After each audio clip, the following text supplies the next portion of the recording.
Assalamualaikum warahmatullahi wabarakatuh. Kita lanjut materi yang sempat tertunda ya, yang sebelumnya, yaitu tentang bagaimana cara sebuah komputer itu bekerja. Ini saya ulang ya materi yang sebelumnya karena sempat kita berhenti tengah jalan. Oke, saya lanjut.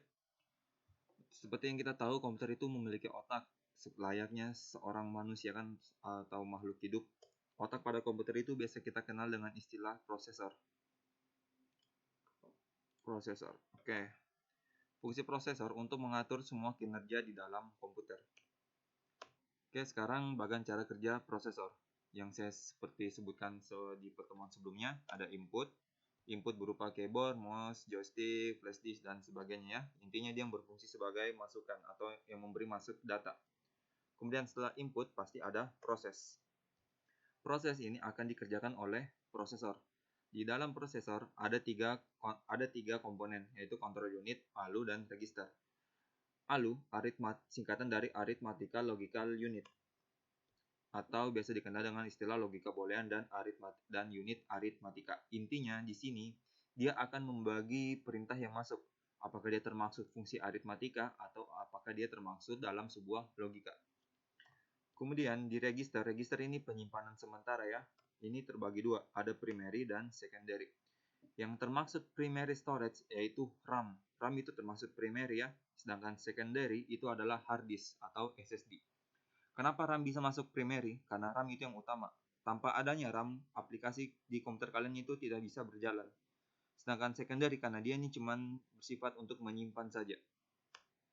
Kemudian ketiganya ini saling berhubungan ya, dan diatur oleh sebuah control unit. Control unit itu fungsinya yang mengatur. Oke, dari proses tersebut pasti akan menghasilkan sebuah output. Ada input, ada proses.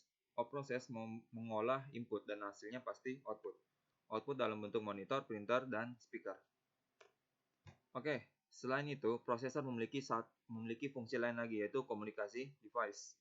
Komunikasi device itu contohnya LAN card dan modem. Maksudnya gini, komunikasi device itu komputer itu dapat berhubung dengan komputer lain. Intinya dalam satu device dapat berkomunikasi dengan device yang lain. Misalkan HP ke HP, komputer ataupun komputer ke komputer ataupun komputer ke HP. Jadi itu dari salah satu fungsi dari prosesor ya. Oke, ini lihat ini tanda panah ini ya. Tanda panah ini disebut bus. Biasa dikenal dengan istilah sistem bus. Jadi sistem bus itu komponen yang menghubungkan semua perangkat di dalam komputer. Itu disebut sistem bus ya. Jadi yang menghubungkan semua perangkat di dalam komputer itu disebut bus atau sistem bus. Kemudian sistem bus sendiri itu terbagi tiga. Ada data bus, control bus, dan address bus. Data bus berfungsi untuk mentransfer data, kalian bisa baca seterusnya. Control bus pasti berfungsi untuk mengontrol. Address membawa informasi untuk mengetahui lokasi. Intinya gini, kalau data bus itu data yang dibawa, control yang mengatur, address itu alamat tujuan. Karena data yang dibawa pasti harus memiliki alamat tujuan ataupun alamat asal ya. Jadi database ini terbagi tiga ya komponennya. Ada data, control, dan address. Oke, kalau ada yang ingin ditanyakan, kalian bisa tanyakan di grup ya. Saya lanjut lagi. Nah, sekarang ini ilustrasi ketika kita menyalakan sebuah komputer atau sebuah laptop atau sebuah HP lah. Tapi sini saya ilustrasikan komputer ya. Oke, ketika kita menyalakan komputer dan terjadi proses on, kita meng-on-kan ya, menghidupkan. Kemudian akan terjadi sebuah proses booting. Jadi kalau ditanya apa itu booting, itu adalah proses ketika kita menekan tombol power di komputer atau proses ketika komputer itu sedang hidup. Itu dinamakan booting, sedang boot. Oke, pada kondisi ini ketika komputer atau laptop baru dinyalakan, kondisi RAM ini dia kosong. Karena RAM itu ingat dia bersifat sementara. Jadi ketika listrik mati, maka data di dalam RAM pasti akan hilang. Beda dengan hard disk atau SSD. Hard disk masih akan tetap menyimpan aplikasi yang terinstall. Jadi kalau kalian matikan laptop atau HP kalian, ketika kalian nyalakan ulang, pasti data-data kalian masih ada kan? Karena itu dia masih tersimpan di hard disk. Tapi aplikasi yang kalian pernah buka pasti tidak akan tampil kembali ketika HP kalian nyalakan ulang. Karena dia sudah kosong. Jadi itu ya RAM itu sifatnya sementara, hard disk sifatnya permanen. Oke, di sini ketika proses booting terjadi, prosesor atau otak komputer akan mencari di mana sistem operasi kalian berada atau Windows kalian berada ya. Gini, di komputer kan di komputer ya itu biasanya kan ada drive C, D, dan E. Umumnya C dan D biasanya. Di situ kan umumnya kalian menginstal laptop atau menginstal Windows itu pasti di drive C. Nah, di sini prosesor akan mencari gimana kalian menginstal si Windows tersebut atau si sistem operasi tersebut. Nah, ketika dia menemukan sistem operasi tersebut, dia akan membawa ke sini, ke RAM untuk dieksekusi sehingga komputer tersebut akan menyala 100%. Jadi kayak gitu ya. Ilustrasi ketika kita menyalakan sebuah komputer. Kemudian, misalkan lagi ketika kita ingin menjalankan sebuah aplikasi, misalkan Mozilla. Nah, ketika kita menjalankan aplikasi Mozilla, di sini prosesor akan mencari lagi gimana kita menginstal Mozilla tersebut, apakah di drive C, D, atau dimanapun.